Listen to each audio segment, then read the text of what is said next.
നമുക്കെല്ലാവർക്കും അറിയാവുന്ന ഒരു കാര്യമാണ് കാപ്പ കേസ് പ്രതിയായ തിരുവനന്തപുരം കോർപ്പറേഷനിലെ കൗൺസിലർ ആർ സുഗതൻ്റെ കാര്യം. സുഗതന് ഇപ്പോൾ ജയിലിലാണ്, അതെല്ലാവർക്കും അറിയാവുന്ന ഒരു സംഭവമാണ്. ഇപ്പോൾ അദ്ദേഹത്തിന് കൗൺസിലർ യോഗത്തിൽ നിന്നും അവധി വേണം, അതായത് ജയിലിലാണല്ലോ, കൗൺസിലർ യോഗത്തിന് ഒന്നും വരാൻ സാധിക്കില്ല, അപ്പോൾ അദ്ദേഹത്തിന് ഒരു അവധി വേണം എന്ന് പറഞ്ഞുകൊണ്ടൊരു നോട്ടീസ് നൽകിയിരിക്കുകയാണ്. എന്നാൽ KM ഷാജി, അതായത് നമ്മുടെ തദ്ദേശ വകുപ്പ് മന്ത്രി, ഈ നോട്ടീസിനെ എതിർത്തിരിക്കുകയാണ്. അപ്പോൾ ശരിക്കും ഈ അവധി നൽകേണ്ട കാര്യമുണ്ടോ ഈ കാര്യത്തിന്? എനിക്ക് ആദ്യമായിട്ടാണ് ഇത്തരത്തിലൊരു ആള് കൗൺസിലർ ആകുന്ന ഒരു വാർത്ത തന്നെ കേരളത്തിൽ ആദ്യമായിട്ടായിരിക്കും ഒരു പക്ഷേ. അതായത് കാപ്പ കേസ് പ്രതി എന്ന് പറയുമ്പോൾ ഓർക്ക് ആൾ ചെയ്തിട്ടുള്ള കുറ്റങ്ങൾ എന്തൊക്കെയാണെന്ന്. ആക്രമണ സംഭവങ്ങളുണ്ട്, ഒരു ക്ഷേത്ര ആഘോഷത്തിനിടെ ആക്രമിച്ചിട്ടുണ്ട്, അതുപോലെ വാഹനം തടയലുണ്ട്, ഇങ്ങനെ നിരവധി അടിപിടി കേസുകളൊക്കെ മുൻപന്തിയിൽ നിന്നിട്ടുള്ള ഒരാളാണ് ഈ കാപ്പ കേസ് പ്രതിയായിട്ടുള്ള സുഗതൻ. അപ്പോൾ സുഗതൻ 3 പ്രാവശ്യം അടുപ്പിച്ച് യോഗങ്ങളിൽ, കൗൺസിൽ യോഗങ്ങളിൽ പങ്കെടുത്തില്ലെങ്കിൽ അയോഗ്യനാകും. അതാണല്ലോ വിഷയം. പക്ഷേ അയോഗ്യത ഇല്ലാതെ ആക്കാനുള്ള, ആളെ തുടരാൻ, കൗൺസിൽ സ്ഥാനം തുടരാനുള്ള ശ്രമങ്ങളാണ് കഴിഞ്ഞ കൗൺസിൽ യോഗത്തിൽ ഉൾപ്പെടെ നടന്നിട്ടുണ്ടായിരുന്നത്. അതിൻ്റെ ഭാഗമായിട്ടാണ് 6 മാസത്തേക്ക് ഈ പറയുന്ന അവധി ഉൾപ്പെടെ കൊടുത്തിട്ടത്. അതിൽ നമ്മൾ നോക്കിക്കാണേണ്ട ഒരു വസ്തുത, KM ഷാജി കാര്യങ്ങൾ അറിഞ്ഞിട്ടില്ല എന്നുണ്ടെങ്കിൽ ഇതിന് ഉത്തരവാദിത്തം പിന്നെ ആർക്കാണ്? ഇതെന്തുകൊണ്ട് ഈ രീതിയിലേക്ക് പോയി?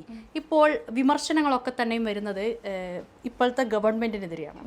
കാരണം സുഗതൻ അനുകൂലമായിട്ടൊരു ഗവൺമെൻറ് എന്നുള്ള രീതിയിലേക്ക് നമുക്കറിയാം. തിരുവനന്തപുരം കോർപ്പറേഷൻ്റെ കാര്യം, 50 സീറ്റുകളാണ് BJP നേടിയിട്ടുള്ളതും, 29 LDFും, പിന്നെ 20 ആ കണക്കിലാണ് പോയിക്കൊണ്ടിരിക്കുന്നത്. അപ്പോൾ ഈ സുഗതനും കൂടി ഇല്ലെങ്കിൽ പിന്നെ ഇവരുടെ ഭരണം, കോർപ്പറേഷൻ ഭരണം തുലാസിലാകും എന്നൊക്കെയുള്ള, അല്ലെങ്കിൽ വിശ്വാസ്യത നഷ്ടപ്പെടുമെന്നുള്ളൊക്കെ കാര്യങ്ങൾ കൊണ്ടാണ് ഇത്തരത്തിൽ സുഗതന് വേണ്ടിയിട്ട് ഇവർ കൂടുതൽ വെമ്പൽ കൊള്ളുന്നത് എന്ന് പറഞ്ഞു വയ്ക്കാൻ പറ്റും.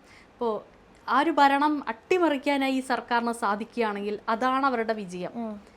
അവരെ കൂടുതൽ ഭരിക്കുന്നതിന് വേണ്ടിയിട്ടുള്ള സപ്പോർട്ട് പ്രത്യക്ഷമായിട്ടോ പരോക്ഷമായിട്ടോ കൊടുക്കുന്നതായിട്ടാണ് ഈ കേസിൽ നിന്ന് നമ്മൾ മനസ്സിലാക്കേണ്ടത്.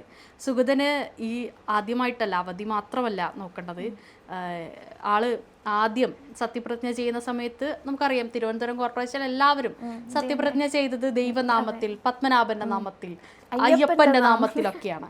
അങ്ങനെ അത് വേണ്ട, റദ്ദാക്കുകയായിരുന്നു. പിന്നീട് ജയിലിൽ വെച്ച് ഒരു കൗൺസിലർ ജയിലിൽ വെച്ച് സത്യപ്രതിജ്ഞ ചെയ്യുന്നത് നമ്മുടെ ചരിത്രത്തിൽ തന്നെ ആദ്യമായിട്ടായിരിക്കും. ആ നിലയിലേക്കും സുഗതന് വേണ്ടിയിട്ടൊരു ഇടമൊരുക്കി. അപ്പോൾ ഇതൊക്കെ നമ്മൾ ചർച്ച ചെയ്യേണ്ട ഒരു കാര്യങ്ങളാണ്. ഇപ്പോൾ KM ഷാജി പറഞ്ഞിരിക്കുകയാണ് തങ്ങളുടെ അറിവില്ല, KM ഷാജിയുടെ അറിവ് കാര്യത്തിലില്ല എന്ന. സെക്രട്ടറിയോട്, അണ്ടർ സെക്രട്ടറിയോടൊക്കെ വിശദീകരണം ചോദിച്ചിട്ട് നടപടിക്കൊക്കെ ശ്രമിച്ചിട്ടുണ്ട്. എന്തുകൊണ്ടായിരിക്കും KM ഷാജിയുടെ അറിവില്ലാതെ കീഴിലുള്ള ഉദ്യോഗസ്ഥൻ ഇത്തരം കാര്യങ്ങളിലേക്ക് പോയിട്ടുണ്ടാകുക?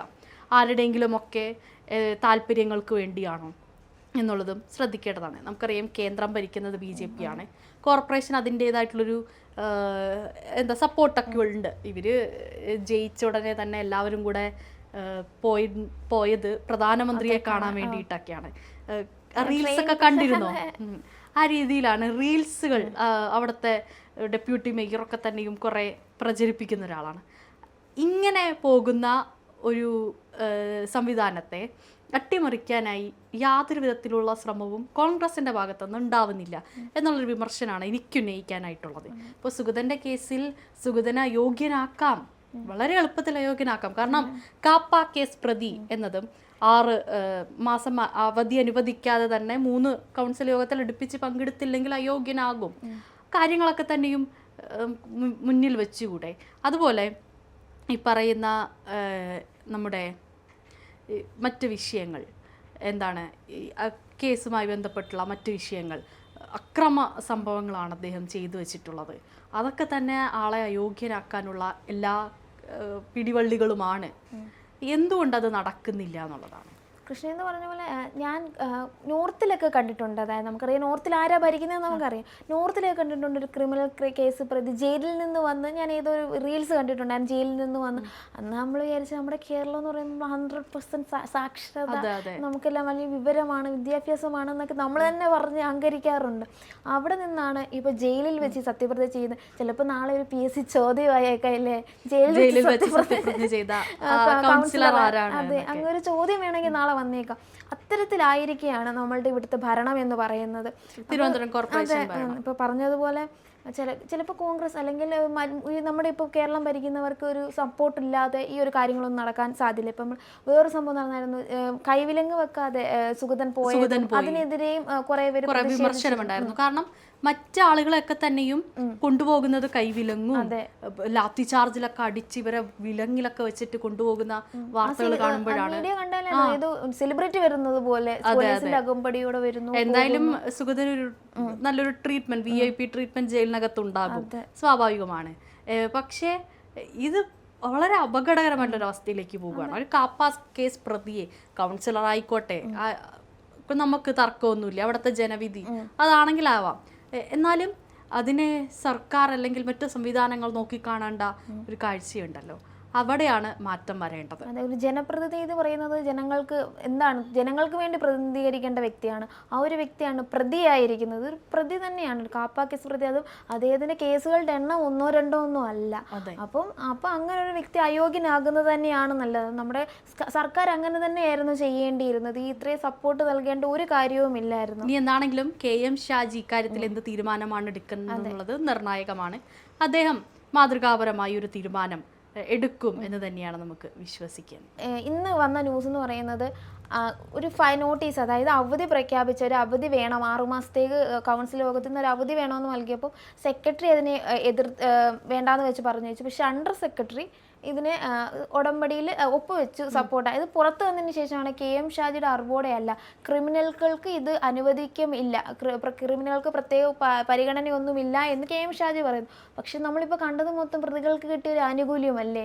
ഇപ്പം കൃഷ്ണേന്ന് പറഞ്ഞ ഓരോ കാര്യങ്ങൾ നമ്മൾ ചിന്തിക്കുകയാണെങ്കിലും വിചാരിക്കും സുഗതന് ഒരുപാട് ഇത് കൊടുത്തിട്ടുണ്ട്, ബെനിഫിറ്റ് ഒരുപാടുണ്ട്. അപ്പം അതൊക്കെ ഒന്ന് ശ്രദ്ധിക്കേണ്ടിയിരിക്കും നമ്മുടെ സർക്കാർ. തീർച്ചയായിട്ടും ഈ വിഷയങ്ങൾ ഇപ്പോൾ നോർത്തിൽ മാത്രമല്ല, ഇപ്പോൾ നമ്മുടെ കേരളത്തിലും ഇത്തരം വിഷയങ്ങൾ ഉണ്ടാകുന്നു എന്നുള്ളതാണ്.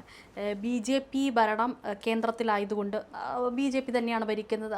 അതിൻ്റെ ഒരു സപ്പോർട്ട് ലഭിക്കുന്നതിൻ്റെ പശ്ചാത്തലത്തിലായിരിക്കാം ഇത്തരം ഒരു കാര്യങ്ങളിലേക്കൊക്കെ കടക്കുന്നുണ്ടാകാം. എന്നിരുന്നാൽ കൂടിയും ഇപ്പോൾ ജനങ്ങളെ വിഡ്ഢികളാക്കുകയാണ്. ആ കൗൺസിൽ വാർഡ് അവിടുത്തെ ജനങ്ങൾ ഒരു അരക്ഷിതാവസ്ഥയിലല്ലേ ഉള്ളത്. അവർക്ക് പറയാനായിട്ടൊരു കൗൺസിലറില്ല. അവരുടെ ആവശ്യങ്ങൾ ആരോടായിരിക്കും ഉന്നയിക്കുക? ഇങ്ങനെ നിരവധിയായിട്ടുള്ള ചോദ്യങ്ങൾ അവിടെ ഉണ്ട്. ഇപ്പോൾ സുഗതനെ ജനങ്ങൾ വോട്ട് ചെയ്ത് വിജയിപ്പിച്ചു എന്നുള്ളത് നമ്മൾ അംഗീകരിക്കുമ്പോൾ തന്നെയും മുന്നോട്ട് അവർക്കൊരു കൗൺസിലർ ഉണ്ടായിട്ടില്ല. അവരുടെ പ്രശ്നങ്ങൾക്ക് പരിഹാരം, ഇപ്പം മഴയാണ്, മഴ സമയത്ത് പ്രശ്നങ്ങൾക്ക് പരിഹാരം ഉണ്ടാക്കാനായിട്ടുള്ളൊരു കൗൺസിലറല്ല. അതും പ്രധാനപ്പെട്ട തിരുവനന്തപുരം കോർപ്പറേഷൻ പോലെയുള്ള ഒരു സ്ഥലത്താണ് ഇത്തരത്തിലൊരു ഭരണത്തിൽ അരക്ഷിതാവസ്ഥ ഉണ്ടായിട്ടിരിക്കുന്നത്. ഇത് ഭരണത്തിൻ്റെ തന്നെ ആകെ വിശ്വാസ്യതയാണ് തകർക്കുന്നത് എന്ന് നമുക്ക് പറഞ്ഞു വെക്കാൻ പറ്റും. അതെ, എന്തായാലും സുഗതന് ജാമ്യം അല്ലെങ്കിൽ എന്തായാലും 6 മാസം 7 മാസത്തിനുള്ളിൽ എന്തായാലും അദ്ദേഹത്തിന് വരാൻ പറ്റില്ല. അതുകൊണ്ടാണല്ലോ 6 മാസത്തെ അവധി ചോദിച്ചിരിക്കുന്നത്. അപ്പോൾ കൃത്യമായിട്ട് അവധി നൽകാതെ അയോഗ്യനായി വേറൊരാളെ തിരഞ്ഞെടുക്കുക, അതാണ് വേണ്ടത്. അതാണ് കറക്റ്റായിട്ട് ചെയ്യേണ്ട ഒരു കാര്യം എന്ന് പറയുന്നത്. അല്ലെങ്കിൽ മറ്റൊരു പ്രതിനിധി അവിടെ വെക്കുക, അതാണ് ചെയ്യേണ്ടത്. അതിന് വേണ്ടിയുള്ള കാര്യങ്ങൾ മുന്നോട്ട് കൊണ്ടുപോവുക. അല്ലാതെ പിന്നെയും ഈ സുഗതനെ തന്നെ അവിടെ കൗൺസിലറായിട്ട് 5 വർഷത്തേക്ക് കൗൺസിലർ സ്ഥാനം സുഗതന് തന്നെ നൽകുകയാണെങ്കിൽ അത് ജനങ്ങൾക്ക് ഭരണസ്തംഭനം ഉണ്ടാക്കുന്നുള്ളതാണ്. കാര്യക്ഷമമായി ജനങ്ങൾക്കിടയിൽ പ്രവർത്തിക്കാനാണല്ലോ നമ്മൾ ജനപ്രതിനിധികളെ തിരഞ്ഞെടുക്കുന്നത്. നമ്മൾ തിരഞ്ഞെടുത്തൊരു ജനപ്രതിനിധി ജയിലിലാണെങ്കിൽ നമ്മുടെ കാര്യങ്ങൾ എങ്ങനെ നടക്കും? നമ്മൾ ഏറ്റവും ആദ്യം നമുക്ക് സംസാരിക്കാൻ പറ്റുന്ന, നമ്മുടെ കാര്യങ്ങൾ പറയാൻ പറ്റുന്ന ഒരാളാണ് കൗൺസിലർ അല്ലെങ്കിൽ വാർഡ് മെമ്പർ എന്നൊക്കെ പറയുന്നത്. അപ്പോൾ അവിടെ അങ്ങനെ ഒരു വ്യക്തി ഇല്ല എന്നുണ്ടെങ്കിൽ ജനങ്ങൾ പിന്നെ എന്താണ് ചെയ്യേണ്ടത് എന്നുള്ളൊരു ചോദ്യം അവിടെ ബാക്കി നിൽക്കുക. ഭരണസമരം തീർച്ചയായിട്ടും അവിടെ നടക്കും. കൗൺസിലുള്ള ജനങ്ങൾക്കാണെങ്കിൽ പോലും വിശ്വാസ്യത, ഈ BJP ആണോ ഞങ്ങൾ ജയിപ്പിച്ചത്, ഇതാണോ ഞങ്ങളുടെ സ്ഥാനാർത്ഥി, ഇതാണോ ഞങ്ങളുടെ കൗൺസിലർ എന്നൊക്കെയുള്ള ചിന്തയിലേക്കും പോകാൻ സാധ്യതയുണ്ട്. ഇത് BJP തന്നെയാണ് നെഗറ്റീവായി ബാധിക്കുന്നതും. ഏതാണെങ്കിലും ഈ വിഷയങ്ങളിൽ BJP കൃത്യമായിട്ട് ഇനി ഇടപെടാനൊന്നുമില്ല. ഇത്തരം കേസുകളുള്ള ഒരാളെ സ്ഥാനാർത്ഥിയായി മത്സരിപ്പിച്ചത് തന്നെ ഒരു തെറ്റായിട്ടുള്ളൊരു കാര്യമാണ്. ഇനി അവരിതിനെ എങ്ങനെയാണ് ന്യായീകരിക്കാൻ പോകുന്നത് എന്നുള്ളതാണ്. ഇപ്പം തന്നെ അവരെ സുഗതന് വേണ്ടിയിട്ടുള്ള സപ്പോർട്ട് എല്ലാം അവരുടെ ഭാഗത്തുനിന്നുണ്ട്.